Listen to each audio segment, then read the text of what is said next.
Hi guys, welcome to the new episode of crypto news. आज की जो crypto news है वो बहुत ज़्यादा स्पेशल है। आज हम आपको बताने जा रहे हैं जो टेलीग्राम का ओपन नेटवर्क था जिसने ग्राम कॉइन को 2017 में लॉन्च करने का प्लान किया था, वो प्रोजेक्ट ऑफिशियली अब बंद हो चुका है। उसके पीछे का क्या रीज़न है, क्या क्या उनको मुश्किलें सामने करनी पड़ी जिसकी वजह से ये प्रोजेक्ट को बंद करना पड़ा, आज उसके बारे में हम डिस्कस करेंगे। जो आज की हमारी सेकंड स्टोरी है वो है जेपी मॉर्गन बैंक के ऊपर, जिसने अब टॉप क्रिप्टो एक्सचेंजेस को अपनी बैंकिंग सर्विसेज देना शुरू कर दिया है। तो ये बहुत बड़ी डेवलपमेंट है क्योंकि जेपी मॉर्गन अपने आप में बहुत बड़ा बैंक है, तो आज उसके बारे में भी हम डिस्कस करेंगे। और तीसरी जो बहुत बड़ी न्यूज़ आ रही है वो है फोल्कोनेक्स की तरफ से। उसको 17 मिलियन US$ की फंडिंग मिली है अभी लेटेस्ट फंडिंग राउंड में, तो आज उसके बारे में भी डिस्कस करेंगे। तो चलिए शुरू करते हैं। तो गाइस, आज की जो सबसे पहली क्रिप्टो न्यूज़ है वो है टेलीग्राम की तरफ से। टेलीग्राम ने 2017 में अपना TON टेलीग्राम ओपन नेटवर्क को लॉन्च किया था, जिसका मोटिव था डिसेंट्रलाइज क्रिप्टो करेंसी बनाना, और उन्होंने अपना ग्राम कॉइन को लॉन्च करने का प्लान भी बनाया था। उस टाइम पे बहुत सारे इंस्टीट्यूशनल इन्वेस्टर्स, रशियन इन्वेस्टर्स सामने आए थे और उन्होंने मनी पूलिंग किया था $1.7 बिलियन टेलीग्राम को देने के लिए, ताकि वो ग्राम कॉइन को लॉन्च कर सके इन ICO इनिशियल कॉइन ऑफरिंग। लेकिन जो US की सिक्योरिटी एक्सचेंजेस हैं, जो वहाँ के स्टॉक एक्सचेंजेस को रेगुलेट करती है SEC, उसने टेलीग्राम को ये करने से रोक दिया। काफ़ी टाइम से उनके ऊपर एक केस चल रहा था, काफ़ी सारी बात चल रही थी कि क्या होने वाला है। टेलीग्राम ने बहुत सारी कोशिश करी कि ये प्रोजेक्ट को बचाया जा सके, लेकिन SEC इसके ऊपर बहुत ज़्यादा स्ट्रिक्ट था और उसने बार बार ये कहा कि आप इसे बंद कर दीजिए। उन्होंने कहा कि अमेरिका का कोई भी जो सिटीजन है वो TON पे यूज़ नहीं करना चाहिए और it is not right for the US citizens. तो उन्होंने कहा कोई बात नहीं, हम US में बंद कर देते हैं, बाहर ले जाते हैं। लेकिन कोर्ट ने कहा कि US के जो सिटीजन्स हैं कोई ना कोई तरीका निकाल लेंगे बाहर भी ट्रेड करने के लिए। तो बहुत ज़्यादा बेवकूफ़ाना लगता है, बिकॉज अगर मान लीजिए कल को USA कोर्ट कहता है कि हम कॉफ़ी पीना बंद कर देंगे, तो कोई भी US सिटीजन कल को जाके इटली में जाके कॉफ़ी पी लेगा, तो आप उसे रोक सकते हो। तो जो डिसेंट्रलाइज करेंसीज है वो भी सेम ही तरह काम करती है। आप एक कंट्री में बंद कर सकते हैं, लेकिन पूरी वर्ल्ड में कोई ना कोई ऐसे टेक्नोलॉजी प्रोडक्ट्स अवेलेबल होते हैं जिससे वो असेस की जा सकती है। तो आज ऑफिशियली टेलीग्राम के CEO ने अनाउंस कर दिया है कि वो अपना TON बंद कर रहे हैं और ग्राम कॉइन को जो लॉन्च करने का प्लान था वो स्क्रैप हो चुका है।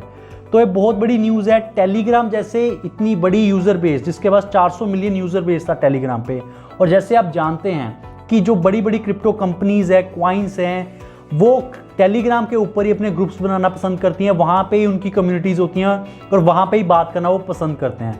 तो एक बहुत बड़ा धक्का है, मैं कहूँगा, कि जो टेलीग्राम को अभी लगा है SEC की तरफ से, और उन्हें ऑफिशियली ये बंद करना पड़ा है। तो गाइस, जो आज की हमारी सेकंड स्टोरी है वो है जेपी मॉर्गन की साइड से। जेपी मॉर्गन ने US की 2 सबसे बड़ी क्रिप्टो एक्सचेंजेस जेमिनी और कॉइनबेस को दोनों को अपनी बैंकिंग सर्विसेज देना स्टार्ट कर दिया है। ये बहुत बड़ा मेजर स्टेप है, बिकॉज जेपी मॉर्गन एक बहुत बड़ा इंस्टीट्यूशनल इन्वेस्टर है over a period of time. जैसे उन्होंने पिछले कुछ टाइम में अपना एक JPM कॉइन निकाला था, जेपी मॉर्गन कॉइन, जो कि वो इंटरनल यूज़ के लिए यूज़ करते हैं, और ये $, से बैक है टोकन। वो भी डिसेंट्रलाइज फाइनेंस और डिसेंट्रलाइज ब्लॉकचेन पे बेस्ड है। और आने वाले टाइम में उनके CEO ने कहा है कि एक दिन ये कस्टमर के लिए भी हम बनाने वाले हैं। तो जेपी मॉर्गन आने वाले टाइम में अपना खुद का भी कॉइन लॉन्च कर सकता है, और एक बहुत बड़ी डेवलपमेंट है कि वो अब क्रिप्टो एक्सचेंजेस को अपनी बैंकिंग सर्विसेज देना शुरू कर दिया है। इंडिया में भी अब जो क्रिप्टो एक्सचेंजेस है उन्होंने बैंक RBI को लिखा है कि आप भी अपनी जो रेगुलेटरीज हैं वो क्लियर कीजिए ताकि हम आगे बढ़ सके। बिकॉज सुप्रीम कोर्ट का 4 मार्च को ये डिसीजन आ चुका है कि जो RBI का क्रिप्टो करेंसीज को बैन करने का डिसीजन था वो अनकॉन्स्टिट्यूशनल था।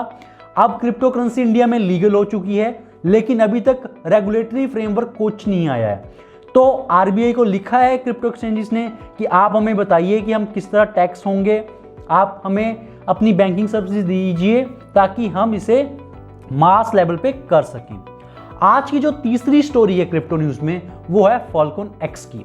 आप जैसे जानते हैं ये कंपनी रियल टाइम प्राइसिंग बताती है किसी भी क्रिप्टो करेंसी के बारे में, और ये डाटा साइंस को यूज़ करते हैं बहुत ही ज़्यादा।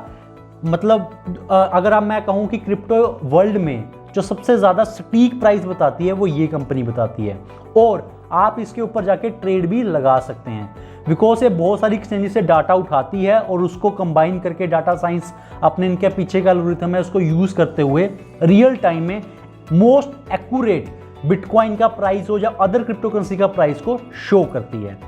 तो ये इसको आज फंडिंग मिली है 17 मिलियन यूएस डॉलर की, और मेजर जो लाइट स्पीड जैसे जो इंस्टीट्यूशनल इन्वेस्टर्स हैं उन्होंने इसमें इन्वेस्ट किया है।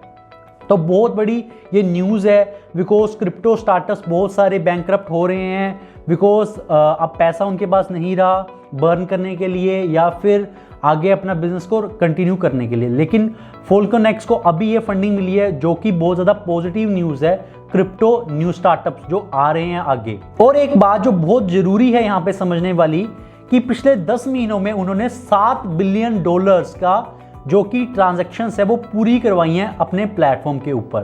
तो ये बहुत बड़ा नंबर है। और एक बात जैसे आप जानते हैं कि बहुत सारी क्रिप्टो एक्सचेंजेस में मैनिपुलेशंस होती हैं, नकली ट्रेडिंग्स दिखाई जाती हैं, वॉल्यूम्स दिखाई जाती हैं, प्राइसिंग को मैनिपुलेट किया जाता है, डंप पंप किया जाता है। और ऐसे माहौल में फॉल्कन एक्स एक रियल टाइम एक्यूरेट डाटा निकालने की कोशिश करती है।